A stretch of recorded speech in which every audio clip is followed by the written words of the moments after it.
Wir schauen jetzt hier noch das an. Hallo, herzlich willkommen zu Open Mind Trompete. Wir besprechen nochmal Microdosing. Ich habe ja schon immer gesagt, dass ich nicht so viel von Microdosing halte oder dass es kaum wissenschaftliche Belege gibt, dass es was bringt.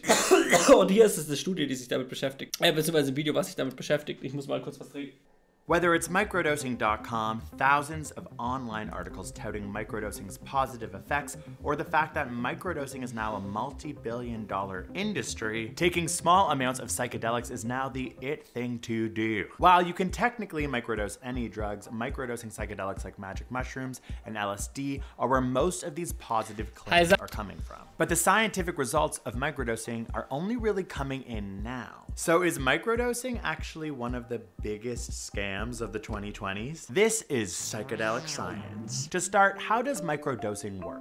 Let's take the popular microdosing drug magic mushrooms containing the active ingredient psilocybin. When ingested, the psilocybin is rapidly dephosphorylated under the acidic environment of the stomach or by alkaline phosphatase in the intestine, kidney, and even the blood. The biochemical reaction generates a phenol compound called psilocin. This is the active compound that can easily cross the blood-brain barrier and get you high. If you have taken a recreational dose as high as 2,000 milligrams, the active psilocin causes the body to experience visual and auditory hallucinations, heightened senses, and emotional sensitivity. These feelings usually last 3 to 8 hours, and it is thought that the effects are mediated by the fact that the drug prevents the reuptake of the neurotransmitter serotonin in the brain, and also has a similar chemical structure to serotonin, meaning it can also bind to receptors in your brain. New information on how psychedelics work add to these ideas and think that psilocin can cross cellular membranes, bind intracellularly to specific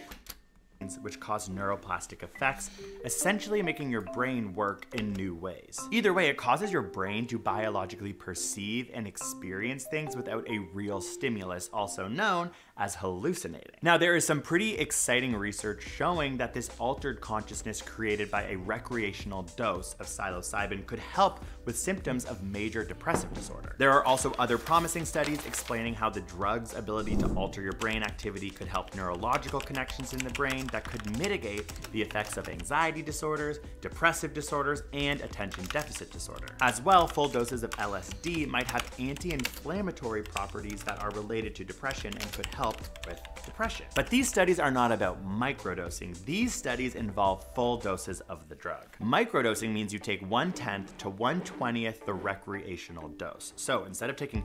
Ich habe zwar ein Video dazu gesehen, aber vielleicht hast du ja mittlerweile bessere oder mehr Erfahrung gemacht. Kurze Frage, also lohnt sich HHC? Ich glaube, ich habe es seitdem noch ein weiteres Mal genommen oder ein- oder zweimal noch in so einem Vape.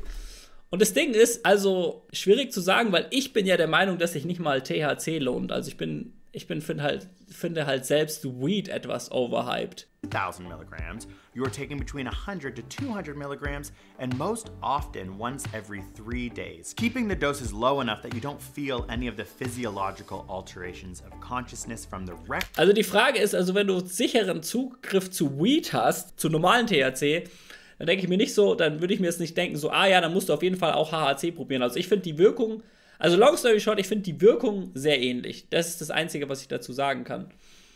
Recreational dose, but still get the psychological benefits of regular use. Microdosing advocates, products, and websites have claims of increased productivity, creativity, social ability, better sex lives, increased focus, positive mood, increased mindfulness, and a better general well-being. But I hate to say it, a lot of the new scientific research is coming in saying that these Auf CBD hattest du eine Psychose? Das companies might be lying to you.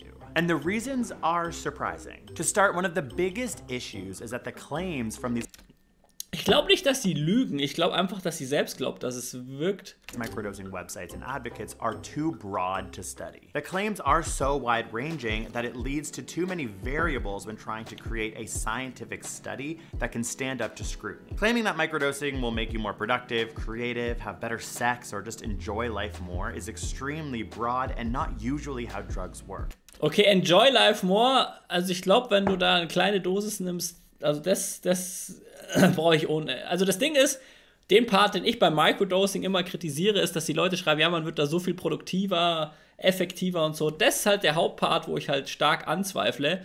Aber live more fun, Also Microdosing nicht, aber so ganz lowe Doses vielleicht schon. But these broad, positive claims from advocates or websites actually lead to the biggest problem with microdosing right now, which is that in double-blind controlled studies, microdosing doesn't perform any better than a placebo. One double-blind controlled study examined the effects of 4 LSD microdoses on people aged 18 to 35. One group was given a microdose of 13 micrograms, another given double that at 26 micrograms, and a third group given a placebo. The participants were asked mood questionnaires for 5 hours after each dose and completed cognitive and behavioral tests after the first and final doses. There were no significant differences between the 3 groups. Those who were microdosing and those who got placebos but thought they were microdosing felt the same. Another study on 191 participants who gave themselves microdoses of either the real thing or a placebo, they didn't know which they got, but they did administer the pills themselves at home, found that in all cases,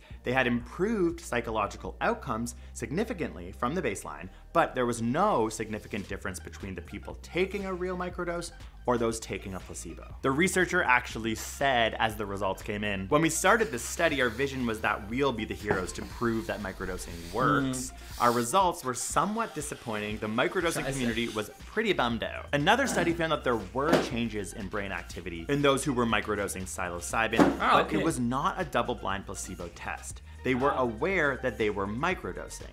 And although there was altered EEG rhythms, there was no evidence to support enhanced well-being, creativity, or cognitive function, and the understanding was that expectation underlied the anecdotal benefits attributed to microdosing. Essentially, because people were expecting microdosing to work, it did, the same way a placebo works. Genau, also deswegen, ich sag mal, das gilt ja auch für Nahrungsergänzungsmittel, da gibt es ja auch viele Proponents und viele Gegner. Solange es eine Maßnahme ist, die jetzt nicht ultra schädlich ist, ist es vielleicht eine gute Idee, das zu machen. Wenn du denkst, es ist ja eigentlich quasi eine gute Sache, wenn du denkst, dass Microdosing was bringt, weil dann bringt es dir wirklich was, auch wenn es sozusagen nicht mehr als ein Placebo ist. Aber Placebo ist ja auch ein guter Effekt. This doesn't necessarily mean that microdosing isn't working, because there are amazing studies about how placebos work. Microdosing just might be a placebo. But the scientific community is starting to lose hope around the actual physiological mechanisms of microdosing and think that the popularity of microdosing has outpaced the research. So many people I know microdose and have talked to me